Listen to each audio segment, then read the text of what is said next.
E uma pesquisa realizada no ano passado pela Universidade Federal de São Paulo apontou que cerca de 8 milhões de brasileiros são dependentes de drogas. O estudo revelou ainda que pelo menos 28 milhões de pessoas em nosso país têm algum familiar que consome maconha, cocaína e outros tipos de drogas. Se você não sabe, a dependência causa dor e sofrimento não apenas para os usuários, das drogas, mas também para os familiares que convivem de perto com o drama.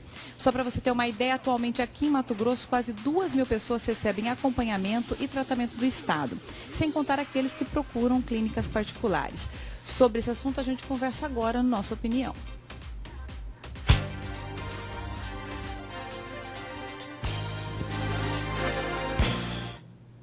E aqui no estúdio eu recebo o secretário adjunto de Justiça do Estado de Mato Grosso, Nestor Fidelis, a assistente social Delma Perpétua Oliveira Souza, que é a coordenadora do Conselho Regional de Referência da Universidade Federal de Mato Grosso, e também a Maraísa Becker, que é psicóloga e integra a Coordenadoria Estadual sobre Drogas. Boa tarde, obrigada pela presença aqui no Revista. Gostaria de começar com você, Nestor. Esses números, 2 mil pessoas sendo atendidas pelo Estado hoje em tratamento. Essas pessoas são atendidas de forma voluntária, essas pessoas são atendidas, elas já estão no tratamento de recuperação. Que tipo de atendimento que estão recebendo essas 2 mil pessoas? Bom dia, Aline, bom dia às pessoas que nos assistem. O Estado realiza uma atenção a essas pessoas de uma forma compartilhada, uma forma de corresponsabilidade. São diversas instituições que estão atendendo essas pessoas que buscam o atendimento de diversas formas. A Secretaria Estadual de Saúde tem sua forma de trabalhar, a Secretaria dos Municípios também tem suas formas de trabalhar. Existem, então, instituições que trabalham em rede. São CAPs 24 horas, consultórios de rua, enfim, uma infinidade de instituições que trabalham. E nós, da Secretaria de Justiça e Direitos Humanos, contratamos vagas em comunidades terapêuticas. São instituições privadas que acolhem pessoas para uma convivência em grupo e desde que tenham também aprovação do Conselho Estadual de Políticas sobre Drogas. Então, nós contratamos essas diárias. Essas pessoas são atendidas muitas vezes com internação, todas elas voluntárias em comunidades terapêuticas. Comunidade terapêutica não atende internação involuntária ou compulsória, quando o juiz determina. Então, essas pessoas passam pela internação. Esse número que você tem são o número de atendidos na COESD, que é a Coordenadoria Estadual de Políticas sobre Drogas. Que é onde a Maraísa fica. Maraísa, como que essas pessoas chegam até vocês e como que vocês destinam? Se elas vão para uma comunidade terapêutica, se elas precisam de um atendimento médico, enfim, se elas realmente têm um problema só com drogas? Primeiramente, eu acho importante a gente definir e explicar, né, para as famílias que estão nos assistindo, que o recurso da internação, ela é o último recurso, né, o último cuidado a ser dado para aquela pessoa que está precisando, né, que tem algum envolvimento, né, de álcool e drogas. A gente tem uma rede, como disse, né, o Nestor, de atenção psicossocial, né. Essa rede conta, né, com vários serviços, tanto na atenção básica como os CAPs, né, que estão na atenção secundária, tem os consultórios de rua, tem também vagas, leitos em hospitais gerais, né. Então, assim, depende, né? Tem também, nós estamos, né, com as comunidades terapêuticas. Então, assim, a gente precisa avaliar cada caso, né, numa escuta singular. Para quê? Para a gente avaliar qual a demanda de cada paciente, né? Depois dessa demanda, então, assim, se a gente entende que esse paciente precisa de um leito na comunidade terapêutica, então a gente conta, né, com uma ferramenta que é o 0800. A partir desse 0800, a gente tem um protocolo. Nesse protocolo, a gente tem uma demanda de exames, né? Exames que a gente conta para a gente conseguir avaliar se esse caso precisa mesmo dessa internação ou não. Também saber as condições de saúde que ele está. Se ele está em boas condições de saúde, se ele tem alguma comorbidade, além do uso, né, de álcool e drogas. E assim, essa equipe multiprofissional vai fazer essa avaliação. Essa demanda precisa ser voluntária, precisa ser espontânea, quer dizer, o desejo, né, desse paciente em receber esse tipo de internação, né? A partir daí, sim, aí ele vai para uma comunidade terapêutica E precisamos também colocar a importância fundamental que a família precisa estar incluída nesse tratamento, né? Porque essa família, ela vai servir de apoio, de suporte, tanto desde o início do tratamento dessa pessoa, né? Quando ela sair, ela vai retornar para esse ambiente familiar, né? E essa família vai estar como apoio, como suporte, né? Então, a gente precisa cuidar dessa família também. Não é só o usuário, né? Isso. A professora Delma Perpétua Oliveira de Souza, lá do Instituto de Saúde Coletiva do UFMT, é coordenadora exatamente de um centro regional de referência em capacitação permanente de profissionais que atuam, né, com usuários de crack, outras drogas e também os familiares. Então, professora Delma, gostaria que a senhora contasse um pouquinho da importância da participação dessa família no antes, no durante o tratamento e no pós-tratamento. Bom dia a todos, né, a todos que estão nos assistindo. E eu agradeço a oportunidade de estar aqui e principalmente de estar colocando o nosso trabalho que a universidade vem desenvolvendo. É um trabalho que está inserido na política nacional do governo federal, que crack é possível vencer. Então, o governo criou 52 centros de referência e nós, da Universidade Federal, conseguimos implantar aqui.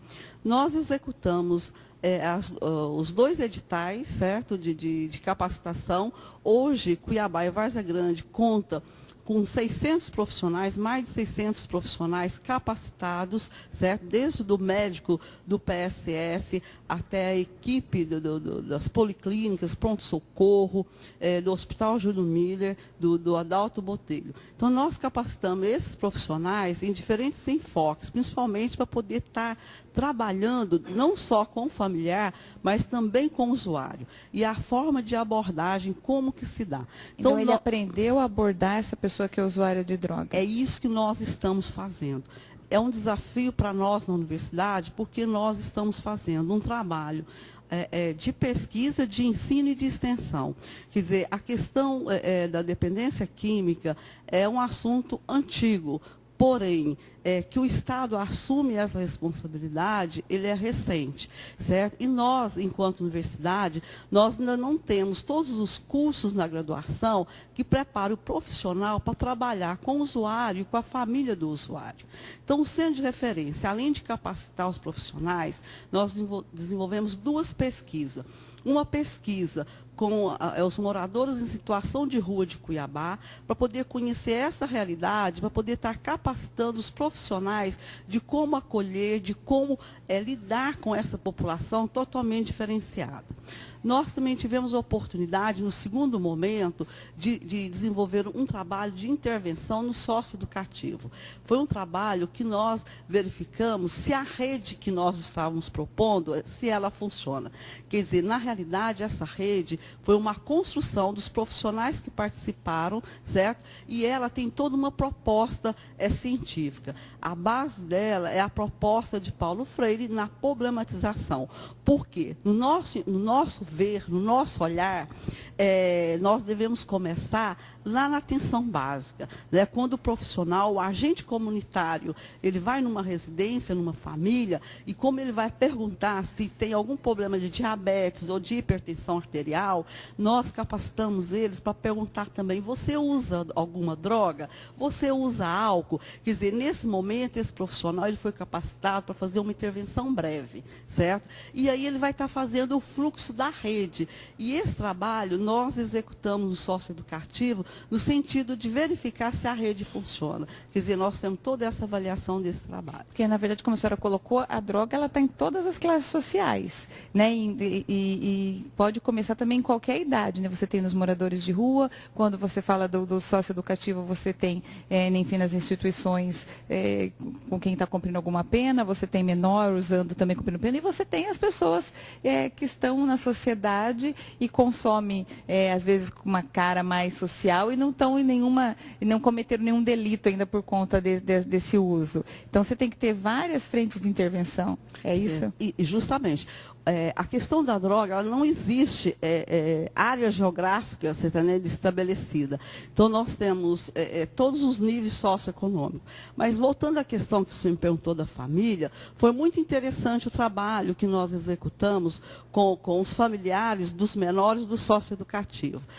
Foi um trabalho que as famílias, no final, elas perguntaram, nós queremos continuar com o grupo, mas era um grupo de 7 encontros, de uma intervenção e o encaminhamento para a rede, porque o importante é a rede funcionar.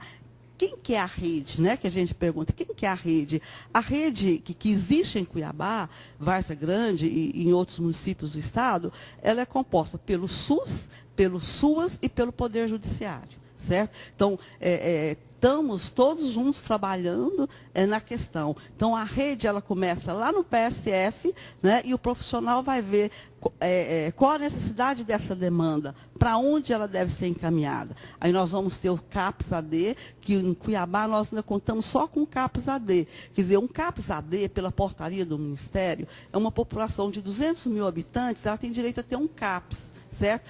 Cuiabá, pelos dados do IBGE, está a grande Cuiabá, 800 e poucos mil habitantes. Quer dizer, nós estamos num déficit de CAPS-AD, né? E hoje tem o CAPS-AD 3, que é o atendimento 24 horas, que pelas informações que eu tenho, é que ele está sendo construído justamente dentro dessa política do governo, o crack é possível vencer.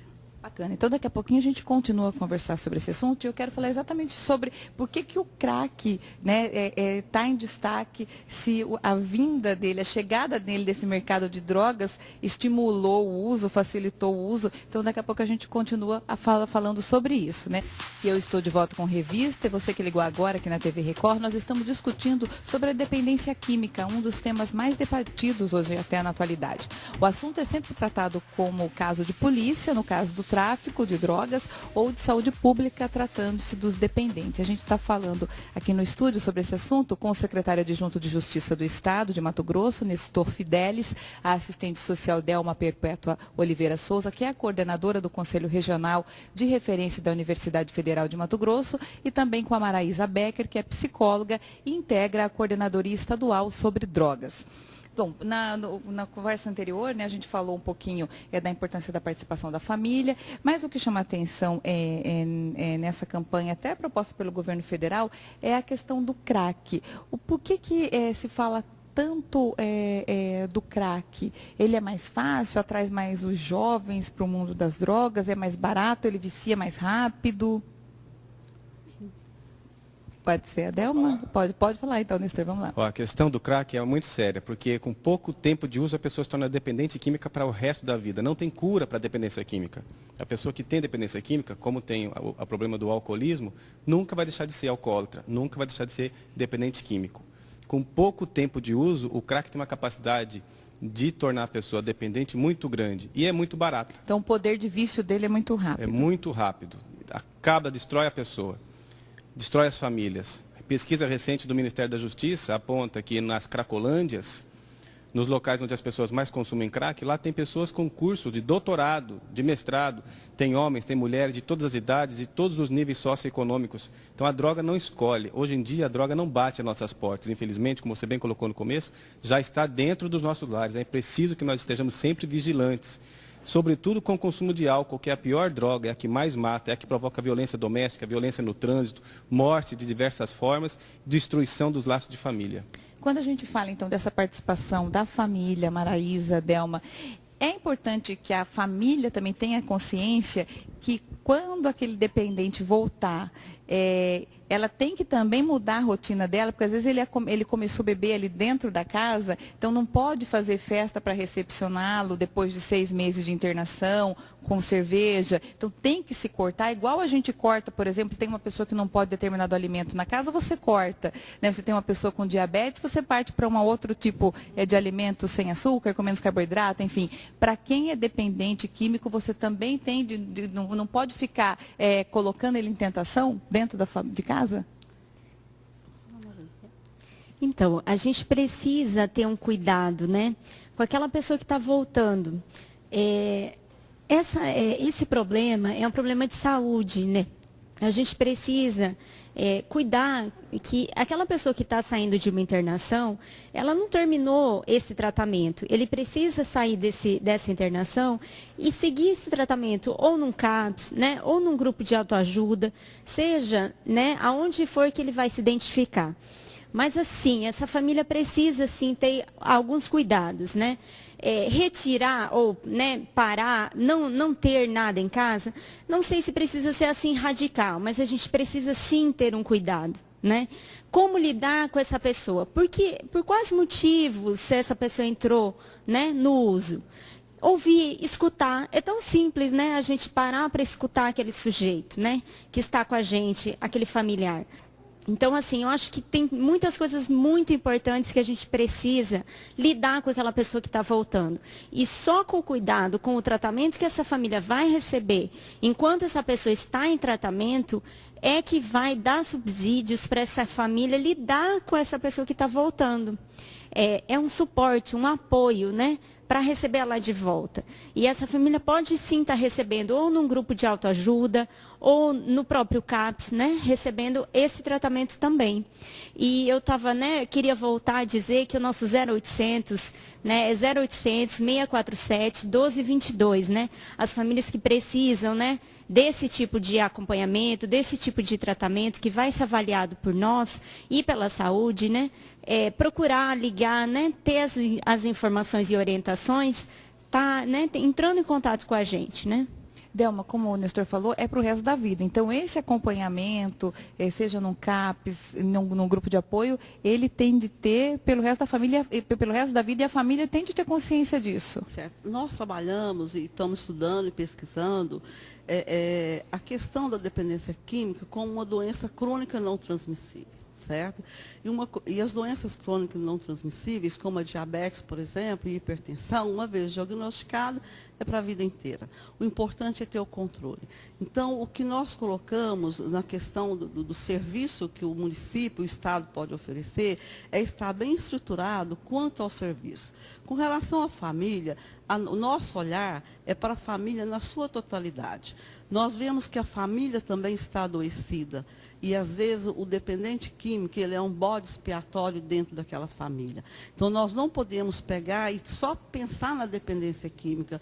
Nós temos trabalhado e discutido com os profissionais, ver os outros serviços em volta. Por isso que nós estamos colocando a questão de rede. Nós temos que pensar na educação, nós temos que pensar na questão do emprego dessa família, se essa família está trabalhando, como que está estruturada essa família. Certo? Porque não é só a questão da família no nosso olhar, ela está de braço aberto, mas ela precisa estar assegurada o mínimo de direito e de condições para poder receber esse adolescente, esse usuário que volta. Por isso que nós também temos uma posição muito singular com respeito à questão da internação involuntária. Nós trabalhamos segundo a Lei 10.216 de 2011, onde essa lei ela ainda é muito pouco vista pelas instituições que fazem a internação involuntária. Ali dentro dessa lei está resguardado todos os direitos do usuário, da família, pelo poder judiciário. Então, existe essa portaria do Ministério, certo? Inclusive, tem o artigo 2 ou 3º, ele vai dizer em que condições que tem que ser feita a internação involuntária. E depois, o artigo 10º, que é muito interessante, é onde que ele coloca a importância de uma equipe multidisciplinar, fazendo um trabalho interdisciplinar e vendo o ser humano na sua totalidade, e não só vendo a questão da droga em si. Porque a gente vê que, então, não é o pensamento de muita gente para o caso até dos bandidos. Não adianta você prender, né? Não adianta simplesmente você colocar lá e ele não ter um trabalho de ressocialização. A mesma coisa, não adianta você internar a pessoa se ela não tiver um acompanhamento todo. Às vezes a necessidade dela, se ela for para uma internação, ela pode até piorar do que se ela ficar no acompanhamento aberto. Inclusive, tem até, por exemplo, a 10.216, ela diz o seguinte, são 4 tipos de internações que podem ocorrer, certo? Entre a involuntária, por exemplo, se a família que assume, assume, né, ela tem que ser comunicada, o processo da internação, comunicado ao Ministério Público no período de 72 horas, certo? Quando a pessoa não tem família, não tem ninguém assume, o Estado é que vai assumir enquanto parte do poder. E tem que comunicar também ao Ministério Público, tanto a entrada quanto a saída. Então, quer dizer, a internação, temos 4 tipos de internação, certo? E eu acho que é importante a população saber que existe portaria, existe regulamentação sobre isso, certo? Onde os direitos humanos são resguardados. Isso que é importante. Eu acho que também é importante a gente colocar aqui para as famílias que a política, né, as políticas públicas, elas trabalham com o território, né? Então, essa rede de atenção, ela trabalha com... o território é o quê? Não é simplesmente geográfico, mas é onde o sujeito está com os laços sociais dele, os amigos, ele está com a família, ele está com a rede de cultura que ele pertence, os laços onde ele pratica o esporte, onde ele pratica o lazer, onde ele tem a estrutura toda de convívio social. Então, é ali sim que vai haver o melhor tratamento possível na rede aberta. Então, por isso que eu venho repetir, né, na minha fala que a internação é sim o último recurso. A gente precisa sim tentar todos os recursos disponíveis na rede aberta, que são os CAPs, né, que é a atenção básica, que é o consultório na rua, para depois sim, né, colocar essa pessoa assim, retirar ela do meio social, do convívio social para uma internação, né? Então seria assim o último acaba dando recurso. mais trabalho até para a família, né? E às vezes a família também acaba internando porque ela quer que resolva o problema. Ela né? imagina, né? Vamos traduzir, falando bem o português bem claro. Muita gente assim, às vezes tem vergonha do filho, do irmão, enfim, do parente que usa droga. Todo mundo comenta. Ele acha que se ele tirar, colocar na clínica, alguém vai cuidar, alguém vai resolver e vai devolver ali sem problema nenhum. E não é isso que acontece também. Ela né? imagina que retirar ele do meio social é uma forma, né, de resolver, né, de tratar e que ele vai sair de lá curado e que as coisas vão se resolver. Né? Mas é um pouco, né, diferente as Jogar coisas. Embaixo do tapete a sujeira. Isso. Né? E a gente precisa cuidar também como é que a gente vê esse sujeito, né? Que ele precisa, sim, de cuidado, de saúde, né? Então, eu reafirmo também, com relação à família, a importância dos profissionais que estão no atendimento, tanto na rede básica quanto secundária, de estarem devidamente capacitados para poder acolher, certo, essa família sem estigma e sem preconceito. Então, é muito importante, né, os profissionais estarem bem capacitados, discutindo a questão, certo, para poder melhor atender a família, porque a família também vai estar em tratamento. Doutora, agora o que custa mais barato? Prevenir esse uso, melhorando exatamente saúde, educação, emprego, que a gente sabe que é uma rede que acaba levando a pessoa a usar, a própria questão de segurança, de fronteira, enfim, com a entrada que a gente tem, ou depois tentar correr atrás com o tratamento? Sempre é mais barato emocionalmente, financeiramente, prevenção. Por conta disso, nós realizaremos este ano 5 leilões de bens apreendidos do tráfico de drogas. Mato Grosso é o estado do Brasil onde que mais se apreende drogas. Mais se apreende veículos, motos, aviões. Nós estaremos leiloando esses veículos a partir do dia 26 agora de março, nosso primeiro leilão.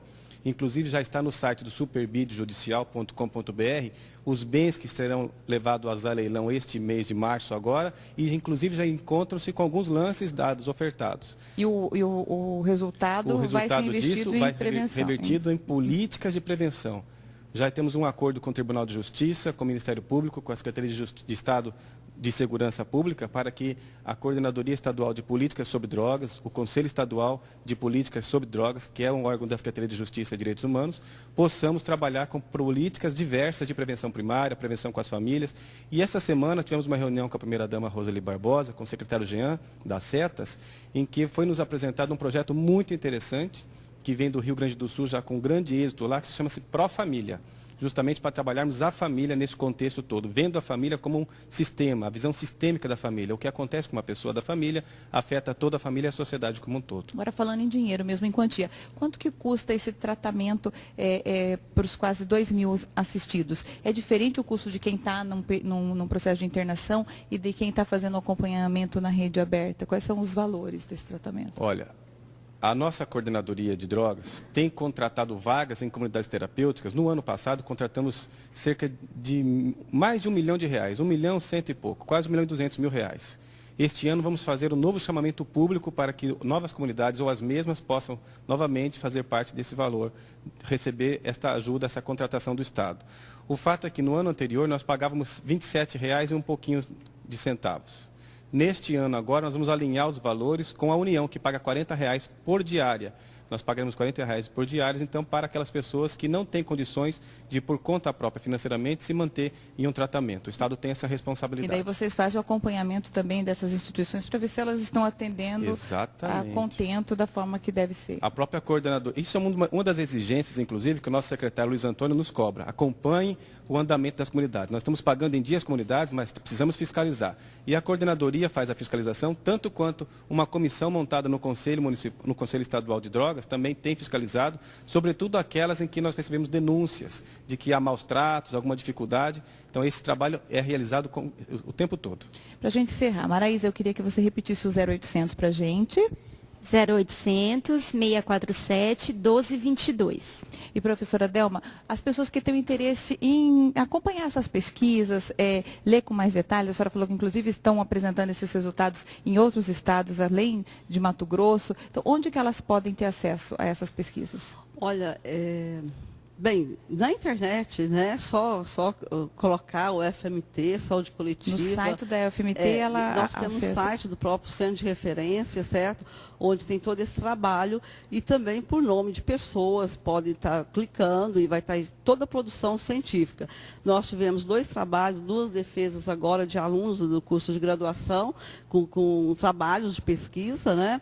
E o que a gente gostaria de colocar também, eu acho que aproveitando a fala do Dr. Nestor, é colocar a importância que é o trabalho da prevenção. Quer dizer, o custo para o Estado de manter um aluno na escola, no estado de Mato Grosso, está por torno de R$2.500 ano, né? Mas quanto à questão de drogas, a gente não tem, nós na universidade, não dispomos de nenhuma pesquisa e nenhum dado do estado de Mato Grosso de quanto que gastaria com dependente químico. Mas nós temos um trabalho da Fiocruz, que ela coloca em Ribeirão Preto, que eu acho que é um parâmetro para ser nacional, 4 vezes mais o que gasta com dependente químico.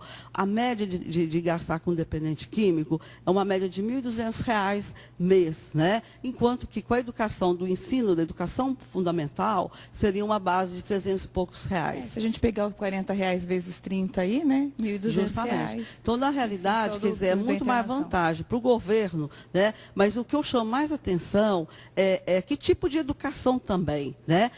Nós precisamos de uma educação em que o professor ele esteja bem formado e capacitado para poder detectar e saber trabalhar com aquele aluno que é o aluno que perturba o outro, é o aluno que a professora xinga ele de burro, é o aluno que a professora expulsa ele da escola. E esse aluno expulso da escola é o nosso usuário de droga. Então, quer dizer, a educação é fundamental nesse processo. Nestor, antes da gente encerrar, você falou de um dado, eu acho que a gente, no nosso intervalo aqui, da história da diminuição do uso do consumo de cigarro por conta da não veiculação mais das propagandas em televisão, né? E vocês estavam comentando que o álcool é pior do que o crack, né? Porque ele vicia, vai viciando devagar, é socialmente aceito, então as pessoas não se dão muito conta de que aquilo é um problemão. Recentemente, li no jornal A Gazeta que em Cuiabá aumentou em 115% o número de mortes no trânsito provocados pelo consumo de álcool. Uhum. O Detran, parceiro nosso, está fazendo blitz ontem na Avenida Fernando Correia a respeito da lei seca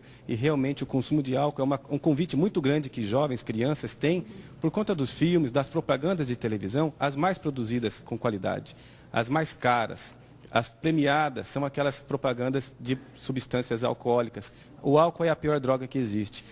30% diminuiu no Brasil o número de pessoas que são dependentes de cigarro, porque não temos mais no Brasil a publicidade e propaganda na televisão de cigarro, de tabaco. Estamos numa luta, as pessoas responsáveis que trabalhamos com as políticas sobre drogas, para que o Senado, que está em tramitação no Senado, já passou pela Câmara, agora no Senado, uma mudança no Sistema Nacional de Políticas sobre Drogas, para que também os senadores assumam essa responsabilidade de não permitir a publicidade de álcool na televisão, porque com certeza é muito mais barato prevenir do que depois tratar. Com certeza. Eu agradeço muito a presença de vocês aqui no Revista, parabéns pelo trabalho que estão realizando. Obrigada mesmo por essa participação aqui no Revista hoje.